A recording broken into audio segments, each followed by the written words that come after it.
77% of young Americans too fat, mentally ill, on drugs, and more to join military, Pentagon study finds. So they're chasing away the few people who are able and willing to join the military. And then they're finding out, oh shit, those were the only people who qualify. Ah, dang it. Yeah, the new meta to dodge the draft just dropped. Yup. The Pentagon study revealed that 77% of young Americans do not qualify for military service without a waiver due to being overweight, drug use, or mental or physical problems. Usually all four of the above. When considering youth disqualified for one reason alone, the most prevalent disqualification rates are overweight, 11%, drug and alcohol use or abuse, 8%, and medical physical health, 7%. The Pentagon's current year -3 qualified military availability study of Americans between 17 and 24 read. Several key findings are noted in the summary of the report. For example, most ineligible youth, 44%, are disqualified for multiple reasons rather than only one. Like I said, all of the above. So among those ineligible for only one reason, being overweight was the highest disqualification, 11%, drug use 8%, medical physical only 7%, mental health only 4% were the other leading categories found in the study. So the largest increase in disqualification estimates observed between current year -10 and current year -7 were for mental health and overweight conditions. A lot of times these two go together. Healthy at any size. Oh, fuck, I have something in my throat. Another key finding was that the proportion of youth eligible and not currently enrolled in college was only 12%. I'm surprised it's that low because, most people are opting, more and more, not most yet. More people are opting to skip college, which is a smart idea and depending on what you want to do.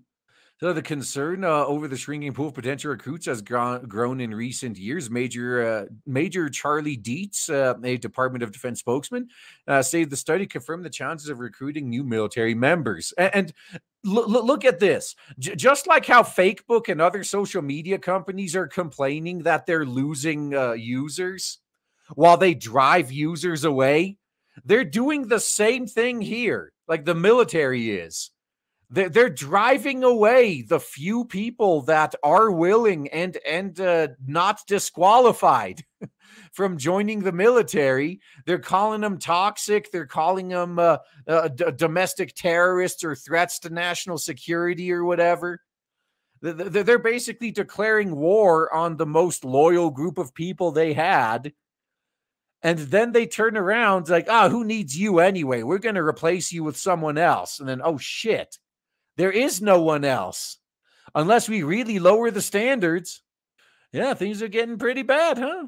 So there are many factors that we are navigating through, such as the fact that the youth are more disconnected and disinterested compared to previous generations. In what sense? You mean like they're not as easy to brainwash into like Minecrafting themselves for the greater good that actively hates them and what they stand for? So the declining veteran population and shrinking military footprint has contributed to a market that is unfamiliar with military service, resulting in an over-reliance on military stereotypes. Might be true. I guess, luckily for me, I spent my whole life on or around military bases. Kind of hard for me to avoid that. In September, Pentagon leaders sounded the alarm on its recruiting challenges. The department anticipates we will collectively miss our recruiting mission despite accessing more than 170,000 remarkable young men and women in fiscal year that ended in September 30th. Stephanie Miller, Deputy Assistant Secretary of Defense for Military Personnel Policy, told the Senate Armed Services Personnel Subcommittee. So this constitutes an unprecedented mission gap and is reason for concern. Maybe you should stop treating the people who would be most likely to, actually be loyal, show up as if they're the problem. Maybe you should stop chasing away your most loyal supporters and replacing them with disloyal hacks. Like, that's what pretty much every hobby and industry has done, right? That they had a fan base that was loyal And they said, you know what? We don't want you anymore. We want that legendary wider audience. So you could get fucked. We don't want you. And we're going to appeal to these guys now. And then those guys never showed up. Slight mistake there. So among the concerns expressed by lawmakers is the Corona-Chan jab mandate that was only recently ended for the U.S. military. And guys, just understand, you even if they removed the requirement now, nothing would stop them from putting it back as soon as they feel like, as soon as their numbers are replenished again and they're not worried about recruiting anymore. That's when they're just going to turn around and say, oh, by the way, you're going to need to get the jab again or you're going to be discharged. Yeah, you don't want to have a dishonorable discharge on your record, do you? That fucks you up.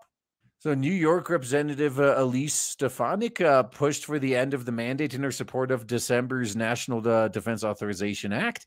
Our country must never fall behind in providing a strong national defense, which is why I'm proud to bring an end to the Brandon administration's authoritarian jab mandate on our servicemen and women's that has weakened our military recruitment and impaired our military's ranks, she said in a statement. Unfortunately, like I do respect what you're trying to do here, but it's a case of too little, too late. Like the people who got screwed over by this mandate and were forced out, they're not really in a hurry to come back.